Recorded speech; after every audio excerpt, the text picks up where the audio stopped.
અમદાવાદ શહેરમાં વરસાદ. પૂર્વ અમદાવાદમાં વરસાદ વરસી રહ્યો છે. મેઘાણીનગર, અસારવા, કાલુપુર વિસ્તારમાં વરસાદ. આપ જુઓ, પૂર્વ અમદાવાદમાં પણ વરસાદની શરૂઆત થઈ ગઈ છે. મેઘાણીનગર, અસારવા, કાલુપુર વિસ્તારમાં વરસાદ છે. અમદાવાદ શહેરમાં વરસાદ વરસી રહ્યો છે. પૂર્વ વિસ્તાર કે જ્યાં વરસાદનું આગમન મોડી રાત્રે પણ વરસાદ વરસ્યો હતો, ત્યારે આ વરસાદ વચ્ચે શું સ્થિતિ છે? અર્પણ અમારી સાથે લાઈવ જોડાઈ ગયા છે. અર્પણ, અમદાવાદના કયા કયા વિસ્તારમાં વરસાદની તીવ્રતા કેવી છે વરસાદની હાલ?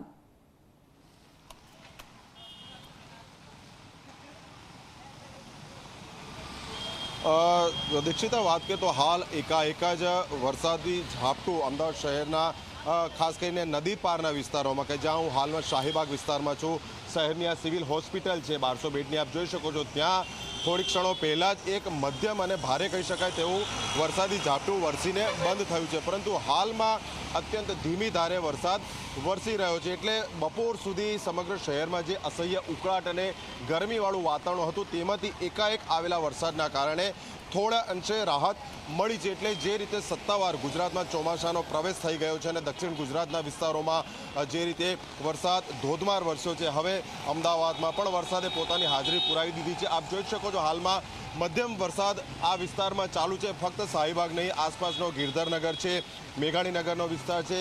મ્યુનિસિપલ કોર્પોરેશન મુજબના ઉત્તર ઝોનની વાત કરીએ તો નરોડા, કુબેરનગર, મેમકો સહિતના વિસ્તારોમાં પણ આ જ પ્રમાણેનું વાતાવરણ છે.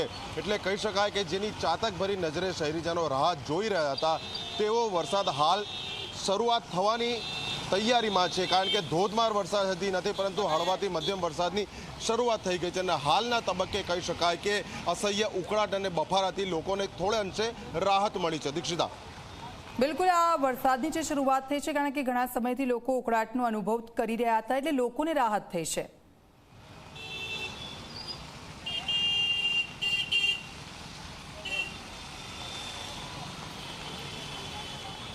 જી બિલકુલ દીક્ષિતા, અસહ્ય ઉકળાટ અને બફારો, કારણ કે જે રીતે છેલ્લા 4-5 દિવસથી સતત ભારે ગરમી અનુભવાઈ રહી હતી, અને તેમાં પણ જે લોકો આ પ્લેન ક્રેશની દુર્ઘટનાના રાહત બચાવ કાર્ય સાથે અથવા તો જુદી જુદી કામગીરી સાથે સંકળાયેલા છે, તેઓ પણ આ અસહ્ય ગરમીથી ત્રાહિમામ પોકારી ઉઠ્યા. પરંતુ હાલ રાહતની વાત એ છે કે વાતાવરણમાં સામાન્ય કહી શકાય તેવી ઠંડક અનુભવાઈ રહી છે. અત્યંત ઠંડક નથી, પરંતુ આ જે વાતાવરણ બદલાયું, હવે વાતાવરણમાં પલટો આવ્યો એમ તો ન કહી શકાય. કારણ કે સત્તાવાર 15 જૂનથી ચોમાસાની શરૂઆત થઈ ગઈ છે ને ગુજરાતમાં વિધિવત રીતે ચોમાસું શરૂ પણ થઈ ગયું છે. એટલે હાલ એક ઝાપટું વરસીને બંધ થયું છે, પરંતુ હાલમાં અત્યંત ધીમી ધારે વરસાદ ચાલુ છે અને તેના કારણે વાતાવરણ હાલના તબક્કે કહી શકાય કે આહલાદક છે. એટલે શહેરીજનો માટે, તમામ લોકો માટે આ મોટી રાહત છે. દીક્ષિતા, બિલકુલ, આપ અમારી સાથે જોડાયેલા રહેજો. તો આખરે આની જ રાહ જોવાઈ રહી હતી કે વરસાદ ક્યારે આવશે, તો આખરે વરસાદ આવી ગયો છે. પૂર્વ વિસ્તારમાં મધ્યમથી એક તીવ્ર ઝાપટું પડ્યું વરસાદનું, અને વરસાદ આવતાની સાથે ઠંડક પ્રસરી ગઈ છે. અમદાવાદમાં મેઘરાજાનું આગમન થઈ ગયું છે. પૂર્વ અમદાવાદના આ દ્રશ્યો મેં આપને બતાવી રહ્યા છે. શાહીબાગથી ગિરધરનગરનો જે વિસ્તાર છે, ત્યાં એક ઝાપટું વરસાદ વરસ્યો અને તેના કારણે થોડી રાહત અમદાવાદવાસીઓને થઈ છે.